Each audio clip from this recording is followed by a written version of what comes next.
一辆马车停在一个荒郊野店门口，老板为客人拉开车门，从马车上走下一个衣着鲜亮的女人。她头晕目眩的茫然四顾，目之所及尽是荒无人烟，身后孤零零地耸立着一栋破烂的房子，称它为旅店绝对是一种褒奖。马车夫将女人的行李丢下车，整整一袋现金从包里散落出来，所有在场的人都惊呆了。故事开始于1890年，这一年发生了最后一次由美国政府组织针对印第安人的屠杀行动。这一天，一个印第安首领被击毙，他的妻女成为屠戮者的战利品。杀死他的理由是他曾领导了印第安人战胜白人的战争。在那场战役中，印第安人成功地歼灭了一支由费特曼率领的白人分遣队。今天是一场复仇的围剿，杀了酋长还意犹未尽的士兵把目标转向酋长的妻女。山丘上，一个印第安人低声阻止。他是一个在美军里服役的印第安骑兵中士，而这一天恰巧是他服役的最后一天。老兵迟疑了一会儿，放下了枪。酋长妻子并不感激，他向叛徒吐口水，表示憎恶。这名印第安中士名叫伊莱，他的印第安名叫残狼。他是印第安波尼族的战斗英雄，在美军里也同样的勇猛优秀，颇受下属爱戴。他打算退伍后回到自己的故乡，利用宅地法中美军退役军人可以索要土地的政策，获得几亩用以安身立命，过点烟梦围炉的平静生活。白人同袍建议他去怀俄明州凯恩县找治安官比利，刚杀死的酋长曾经杀死了比利的亲哥哥，也许告诉他仇人已经死的消息，再加上同袍之谊，能够更容易得到土地。但也不要忘记，白人永远与印第安人水火不容。果然，1周之后，他就被挂在烈日骄阳下暴晒，狼狈地勉强用脚尖平衡身体，这一切仅仅因为他想找旅店老板要口水喝。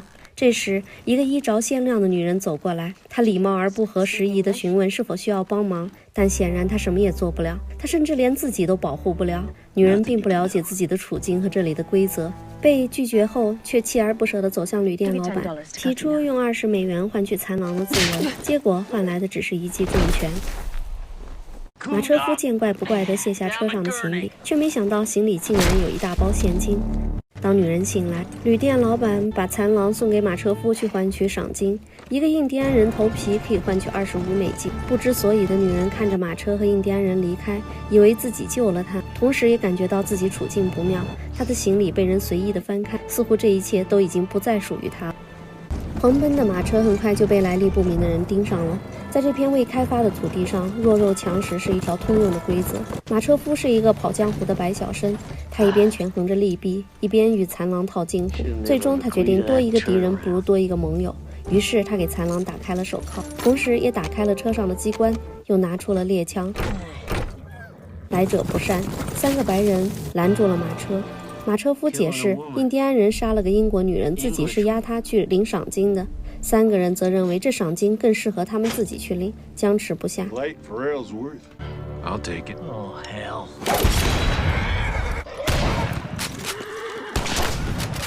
终于枪声四起，残狼瞬间就杀死了3个人。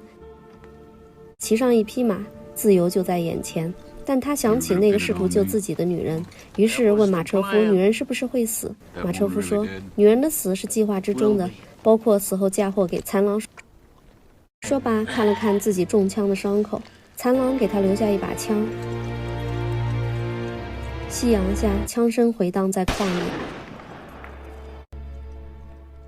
一场精心准备的婚宴，女人在知道自己将死的现实，不甘心地哭了起来。她诉说自己是来为儿子复仇的，凶手逃到了美国，她哀求饶自己一命。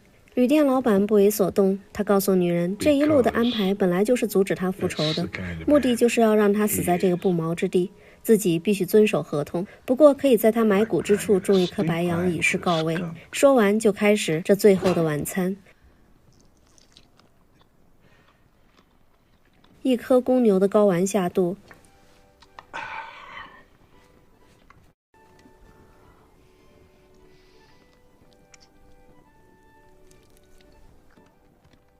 一把刀刺穿后胸。残狼学习了这个黑店，拿回了自己的包和马，正准备离去。女人希望残狼带她一起走，她拿出钱告诉残狼自己要为儿子复仇，然后跪下苦苦哀求。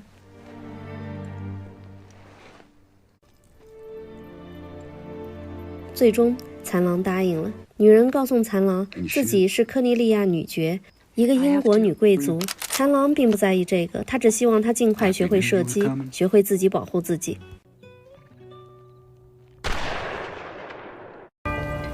怀俄明州凯恩县新建的霍克斯曼镇正在大兴土木，治安官比利在办公室前喝咖啡。3个人骑马匆匆而来。英国贵族特拉福德扔出一个血淋淋的牛胎，他告诉比利，自己重金买来的几百头怀孕的母牛被人杀了，损失惨重，要求严惩凶手。比利厌恶这个傲慢的英国人，特拉认为凶手就是镇上的人，被比利一口否认。比利表示特拉一直拒绝被政府管理，现在牛的事自己只能帮他问一问。特拉也不甘示弱，声称自己最早在这里开垦放牧，现在新的移民来了，侵占了土地，拉铁丝网，自己的牛再也不能自由地放牧。如果比利不管好自己人，那自己就亲自动手。但他的跟班认为干这事儿的人另有其人。3人的目光不由自主投向了莫尔蒙百货器具店的招牌。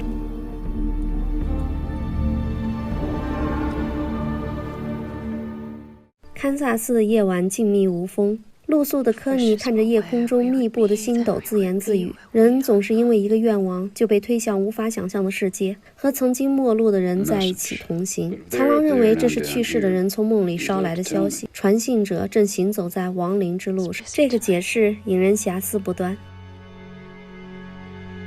What's this? 残狼用印第安人的方式定位方向，接下来的路要绕到山谷里继续前进。路上再次碰到劫匪，同为印第安人的劫匪曾是残狼的战友，他们邀请残狼加入，被拒绝了。人各有志，任何贫困和不公平都不应该作为作恶多端的借口。劫匪们求人不成就转而求财，他们要求科尼留下皮包。印第安人偷偷拉满了弓弦，科尼马上出动了扳机，残狼稳准狠地搞定了2人。却对逃走的印第安同袍不忍下手。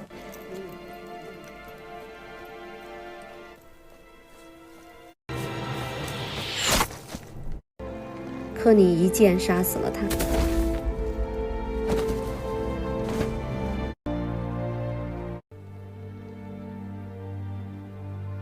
在往后的路上，他们碰到被劫匪袭击的车子，男主人被印第安人一箭射死了，女主人难产死在车上。残狼试图救出女人身上未分娩的婴儿，科尼在车上找到了躲藏的女孩。这一对德国姐弟已然成了孤儿，刚出生的孩子没有母乳，奄奄一息。残狼建议科尼收养2个孩子，结果被拒绝了。科尼刚痛失爱子不久，自己为这个孩子和父亲闹得并不愉快。科尼的父亲是一个军人，因为战功而获得了一片土地，被封为爵士。残狼并不了解这些，2个人的世界天壤之别。波尼族没有文字记录，一切知识和历史都靠口口相传。他们在北美大陆上有无数的宿敌，其中死敌就是苏族。波尼族几乎被苏族灭绝，包括残狼的家人和部落。敌人的敌人就是盟友。于是残狼加入了美军，整个波尼族也是比较亲白人的印第安人种族。科尼安慰残狼，自己一定会把他的故事记下来传颂。残狼难得的幽默了一把，他让科尼先活下来。是啊，在这片土地上活下来才是最难的那一部分。他们来到一户拥有土地的印第安人家里，夫妻来自不同的种族，他们都依反基督教。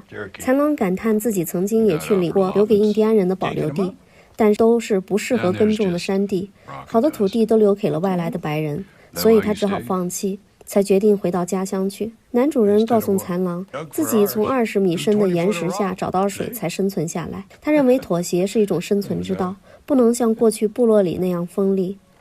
科尼从女主人口中得知，这家人路过了这里，因为车坏了，所以掉了队。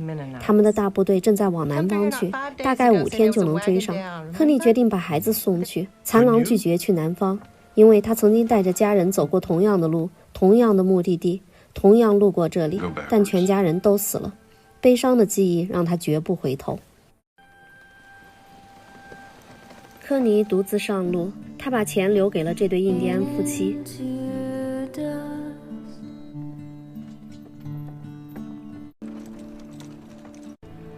残狼送给他一个指南针，告诉他自己会留下等他回来，也许1周，也许更久，教他怎么用刀，告诉他稳则快。分别的时候终于来了，科尼开始启程，身后传来印第安人的送别歌。在歌声中，科尼回首相望，残狼驾马卷起一阵尘烟，消失在夕阳之下的背影。来自世界各地的人在踏上美国那一刻起，都几乎把原住民当成威胁，哪怕是受过高等教育的研究者。他向科尼侃侃而谈自己对天花的了解，以及研究天花疫苗的一些设想，却把印第安原住民比喻成美洲大陆的天花病毒。可惜他还未消灭病毒，就被一个原住民送去见了上帝。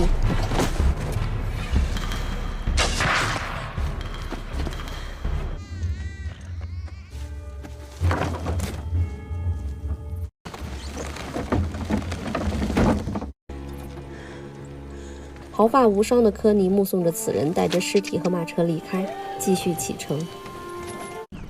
山崖之上是又一波劫匪，黑眼莫格和他的2个儿子。在他们虎视眈眈的注视下，科尼故作镇静地走过，之后一路狂奔，终于追上了孩子的亲人。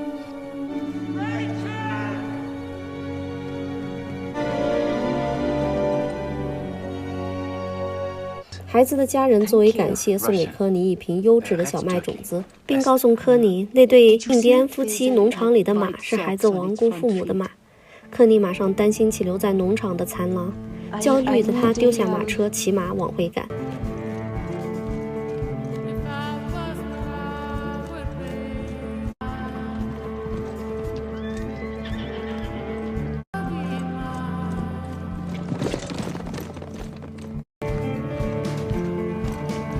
日夜兼程，终于赶到了农场，在墓地找到正在挖坑的印第安女人。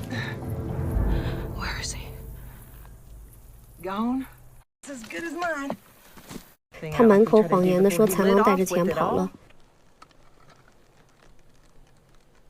嘴上说着一套，手里却试图抢枪，被科尼拔刀刺伤。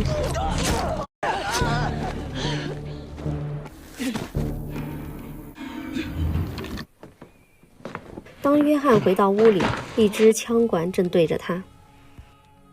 It's a shock.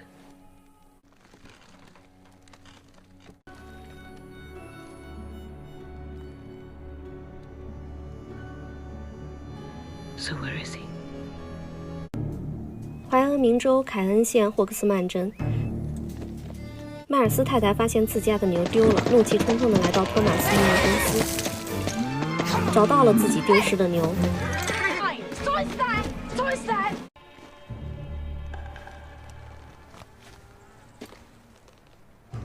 但是牧业公司的人拒绝还给他，谎称那是无主野牛。迈尔斯太太势单力薄，只能忍气吞声地离开。回到家，发现丈夫没在家。原来不久前邻居弗林杀死老婆后饮弹自尽。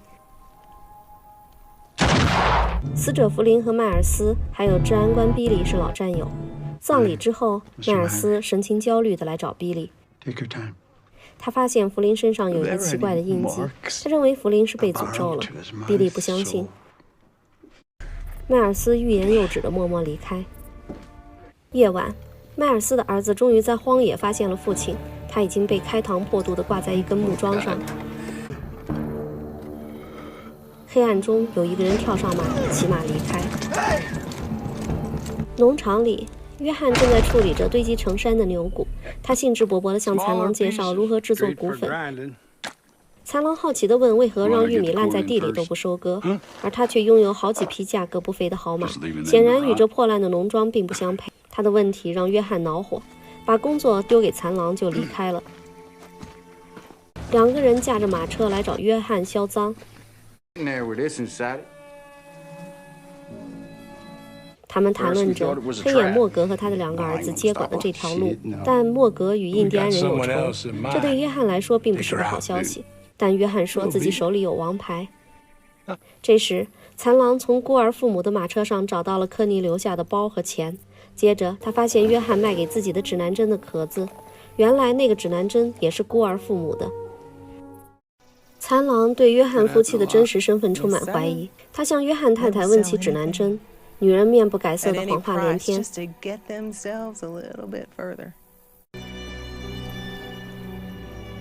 之后，残狼又从烧骨粉的炉子里翻出了人骨，这让残狼彻底看清了2人的真面目。于是牵着马就要走，约翰跳出来阻止。残狼把指南针的皮壳丢了出来，当面揭穿这是与匪盗勾结、合作抢劫并销赃的黑店。约翰狡辩，比起那些偷走原住民土地的白人，自己做的这点又算得了什么？残狼没兴趣听这些借口，上马就准备离开，被女人用上过麻药的飞镖麻倒。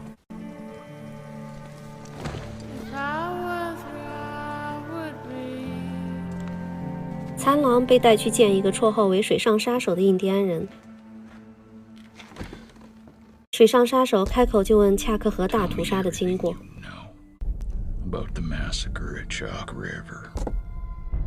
这是15年前的事儿，也就是1875年的怀俄明州恰克河。在这一天，刚到美国1个多星期的托马斯正在为筹备畜牧公司而四处采购。他穿着一件向印第安夏安人买来的外套，颇为扎眼。此时的美国白人非奸即盗，既没有道德也没有诚信。一听托马斯身价不凡，立马坐地起价，掏出枪明抢。从小养尊处优的托马斯直接被唬住了。他的下属莫尔蒙不吃这一套，以对方家人为威胁完成了交易。Do I look like a gentleman to you?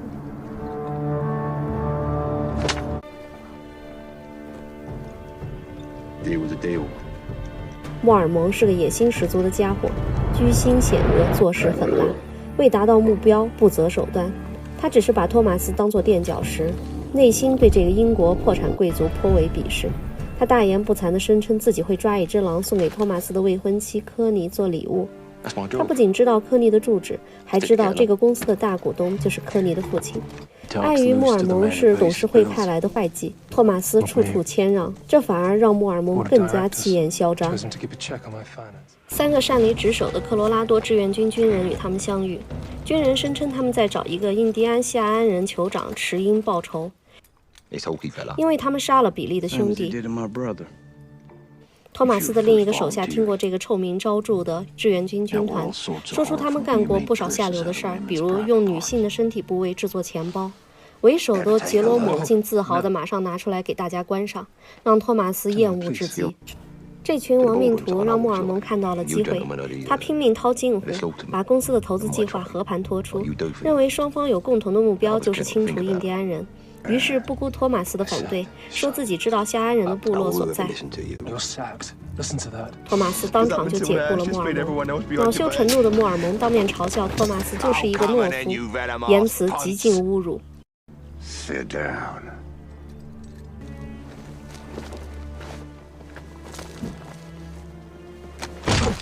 杰罗姆直接打翻了托马斯，然后起身与莫尔蒙前往夏安人的部落。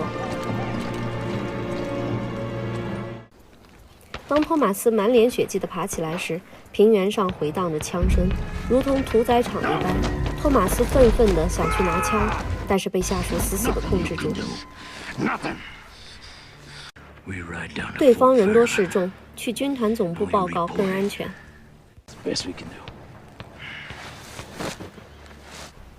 屠戮了整个部落的几个人，如同从地狱走出来的恶魔，浑身鲜血和戾气，正碰上巡逻兵残狼。他们直言不讳，狩猎了印第安夏安人的部落，言下之意并不介意再多杀一个。残狼表示这不关自己的事儿。杰罗姆得意地离开，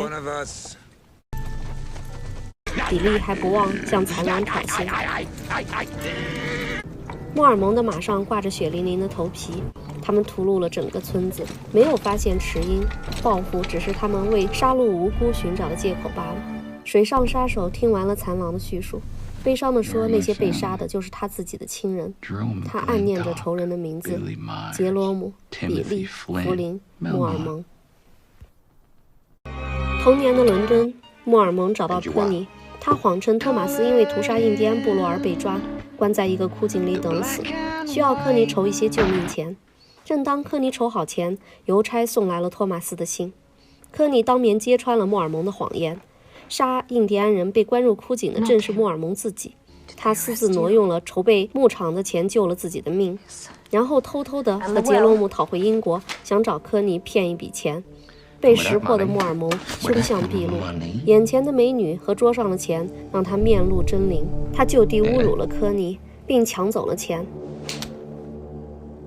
Get out.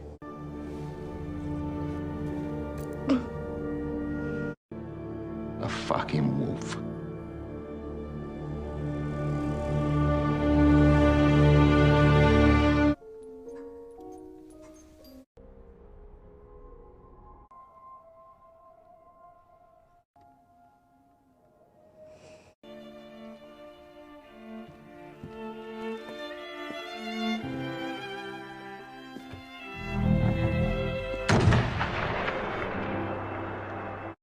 这时，愤怒的科尼毅然开启了前往美国的复仇之旅。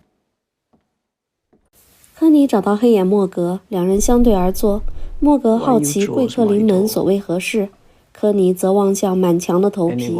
莫格不无得意地说：“那些是挡了自己道的人。”说罢就开始自我介绍。他摘下墨镜，露出一双没有眼皮的狰狞眼球，脱下帽子，露出曾被剥去头皮的头顶。他介绍说，这是印第安夏延人干的，在他21岁时被侮辱，被夺去容貌和家庭。I was 21. 科尼并没有如他所愿被吓到，而是平静地问那墙上的50多条人命还没让他抚平伤口吗？莫格恨恨地说，除非杀死所有的印第安人。对于这个已经被复仇的怨念折磨得丧心病狂的女人，科尼懒得兜圈子了。他直接告诉她，自己此行的目的是为了救自己的朋友，要救他就得死人。 Get the jump on you. 说完就把莫格和他儿子都杀了。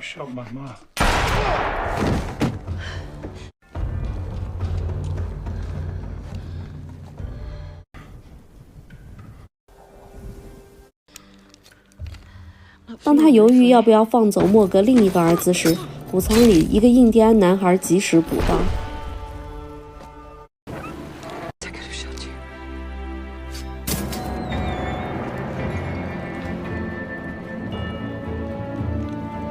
科尼成功救出了残狼，残狼握住女人的手，告诉她自己决定陪她去怀俄明州凯恩县，因为她也需要去找一个人。科尼开心极了，但又被隐隐的不安折磨着。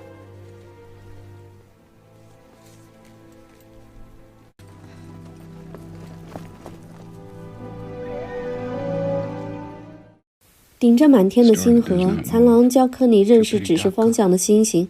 他正想说排解孤独的方法，科尼就动情地说自己会想他，这让残狼一愣，暧昧又有些尴尬。科尼马上转移话题，问残狼为何不回故乡。残狼说，时过境迁，故乡已物是人非。残狼发现科尼一直戴着手套，科尼谎称淑女必须回到家才脱手套，但自己没有家了。相依为命的儿子也死了，就埋在曾经生活的庄园里，那尊坟墓就是自己的家。残狼拿出珍藏的小骨头，说那是亡妻生前的幸运符，他每天带在身边，祈求家人平安。现在这个东西就是自己的家，所以家并不在遥远的地方，心安之处即是家。终于惺惺相惜的两人情不自禁地相拥，但科尼马上就挣脱开，跑入旷野，发疯地用泥土搓洗自己的身体，满满的痛苦和绝望。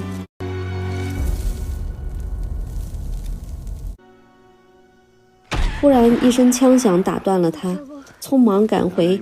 残狼告诉科尼，那个男孩被抓走了，而科尼一身泥土的样子让人诧异。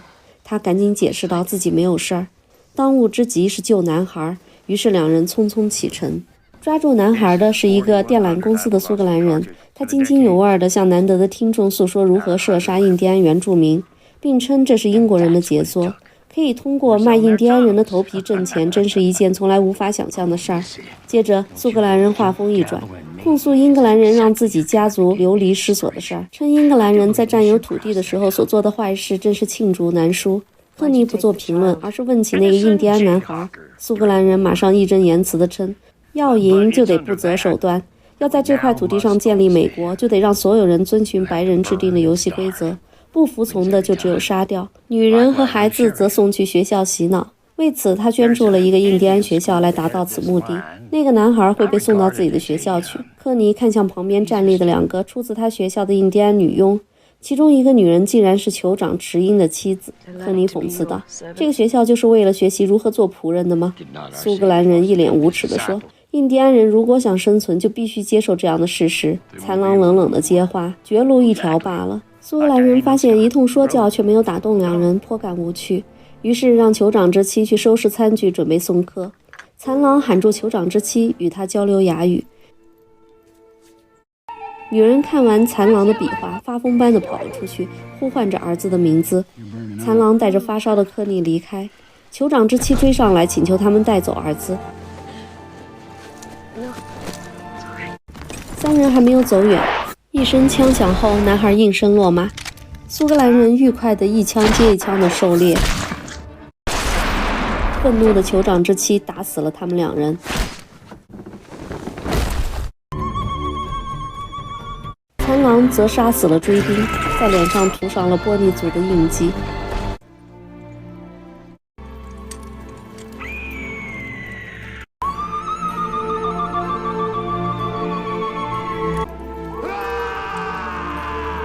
这场来自印第安人短暂的胜利，以酋长之妻之死而告终。这时，科尼再也撑不下去了，他倒地不起。治安官把迈尔斯尸体上的符号拿给迈尔斯太太辨认，迈尔斯太太根本不关心，她更关心治安官能不能为自己要回那些牛。治安官好奇地问女人为何对自己的丈夫那么冷漠，女人告诉他，经常家暴的男人还不如一头牛。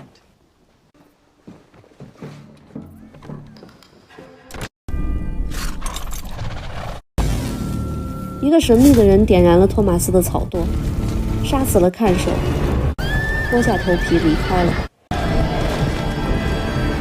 托马斯为被烧毁的过冬粮草而绝望，他安排手下凯利去找熟悉的地方势力驰援，自己则把牛群赶往附近的镇子去寻找粮草。凯利很担心托马斯的安危，但托马斯觉得只能铤而走险了，留下就只是死路一条。他不想让莫尔蒙看到自己破产的结局，于是自己赶着牛群孤注一掷地去寻找粮草。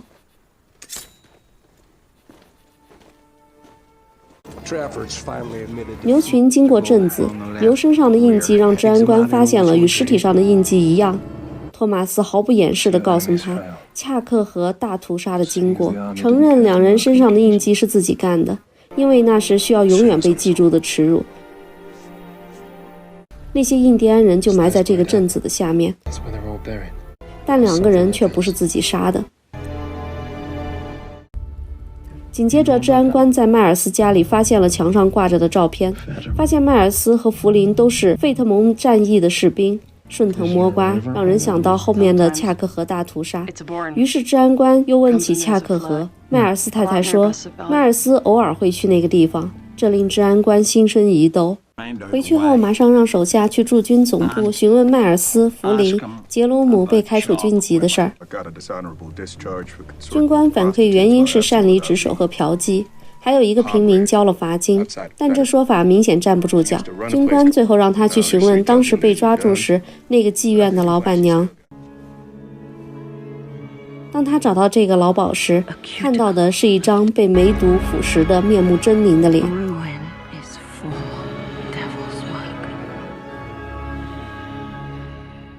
残狼带着昏迷不醒的科尼来找医生。医生诊断结果，那并不是因为枪伤的感染，而是晚期的梅毒。科尼很平静地向医生诉说自己很多年前就被感染了，这病导致自己的儿子出生就带有残疾，自己一直照顾他直至死亡。然后拿出胸口珍藏的照片，那是一个面目狰狞的孩子。医生并没有厌恶，反而是满眼同情和敬佩地说自己看到的是母爱。他给了科尼一些药，问科尼要不要把病情告诉残狼。科尼不想说，但医生觉得残狼已经知道了。科尼问起男孩的病情，医生说男孩腿断了，但是可以治好。于是科尼拿出所有的钱，请求医生把男孩治好后并帮他生存下去。医生一看到钱就提出了自己的有个设想，那是一个关于美国西部印第安人战争的巡回表演。如果科尼愿意，可以投资。科尼同意了。至于回报，只需要一张男孩18岁的照片来证明他活得很好。然后他希望和残狼拍一张照片。拍照时，科尼鼓起勇气想告诉残狼真相，但残狼说自己什么都知道。话语间，科尼望向残狼，快门声响起，模糊了科尼的脸，也在暗示着科尼只是偶然吹过这片草原的一阵风，只是划过残狼生命的一缕残影。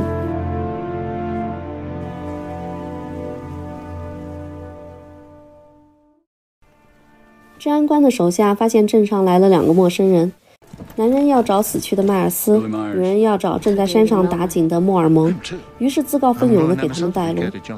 此时，治安官正在迈尔斯的农场，他问起迈尔斯太太为何要嫁给迈尔斯。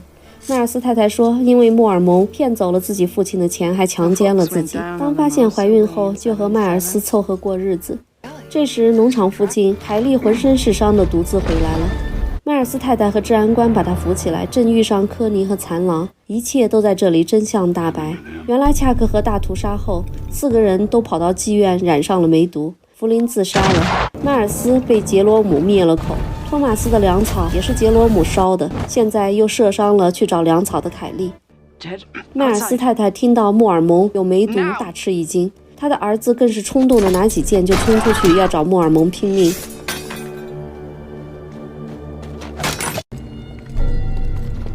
这时杰罗姆骑马追来，爬上屋顶，对着屋内一通乱扫，凯莉瞬间就被打死了。残狼冲出屋子，向着杰罗姆开枪，中枪的杰罗姆夺路而逃。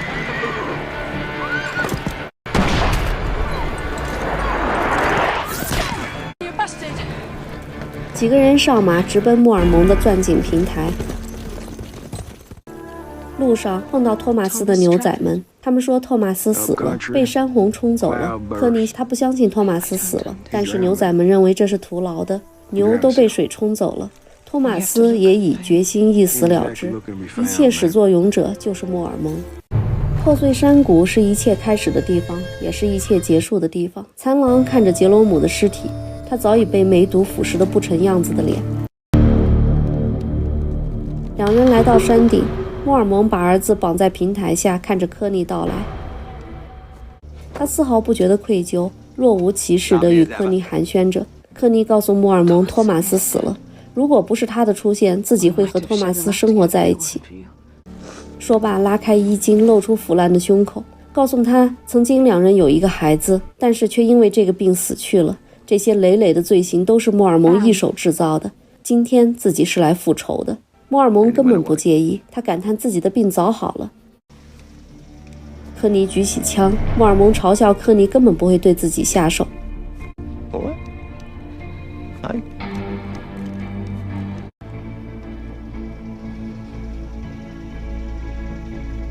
迈尔斯太太则果断地一枪把他放倒，枪声响起时，科尼也晕了过去。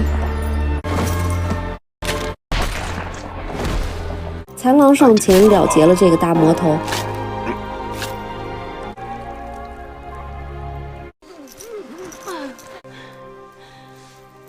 治安官督促大家赶紧离开，避免莫尔蒙的手下回来寻仇。残狼主动申请顶罪，于是治安官带着2个恶棍的尸体和残狼往回走。路上，治安官放了残狼，让他永远不要回来。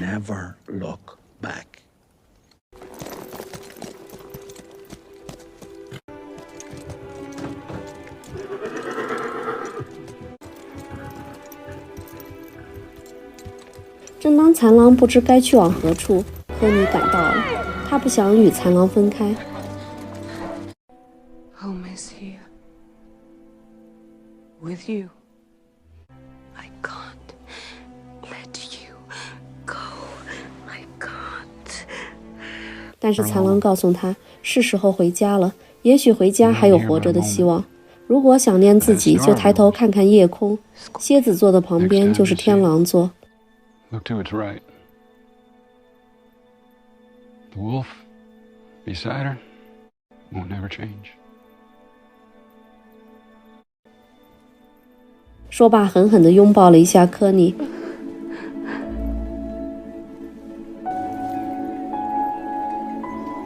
留下了一个决绝的背影。Sweet seed. 科尼把小麦种子给了残狼，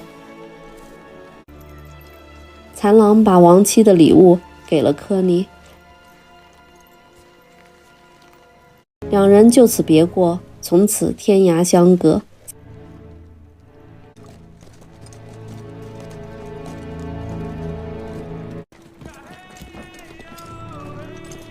残狼又唱起了印第安原住民的歌曲，目送着科尼远去，并喊出深藏心里的话。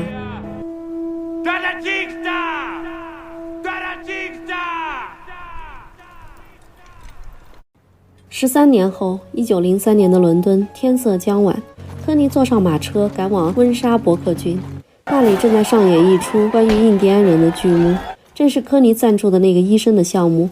主演是池英的儿子，那个印第安男孩。他认出了曾经的救命恩人，高兴地告诉科尼自己去了很多地方，特别喜欢的地方是有火车的高山，那是托马斯的家乡。科尼说，但男孩并不知道托马斯是谁。科尼问他想回家吗？他说不想，他不想变成一个美国人，自豪地说自己是夏延族酋长池英的后人，以及一大串名号。科尼说，总不能永远活在戏里吧，这只是一个马戏团。男孩自嘲地说，是一个动物园而已，但马上又兴奋地说自己将扮演残狼，救了一个白种女人。科尼拿出残狼给自己的信物，把它交给男孩。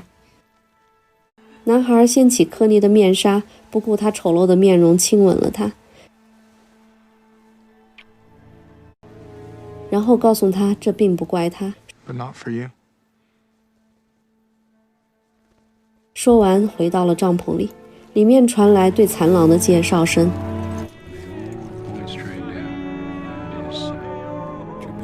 本剧的结局让人泪奔，科尼和残狼最终只能在夜空中相望彼此，寄情于一遍一遍回忆往事和日渐模糊的面孔。相比爱情，生命太短暂了，多少时间都无法填满思念和遗憾。对于世界来说，一个文明也太短暂了，短到还未学会用文字去记录，就已经消亡于屠戮。自以为先进的文明总是傲慢地藐视和灭绝落后的文明，就如同人类傲慢地决定着其他物种的存亡一样。印第安文明最终只能存活在马戏团里，沦为供人欣赏的猎奇表演。这个结局颇为让人唏嘘。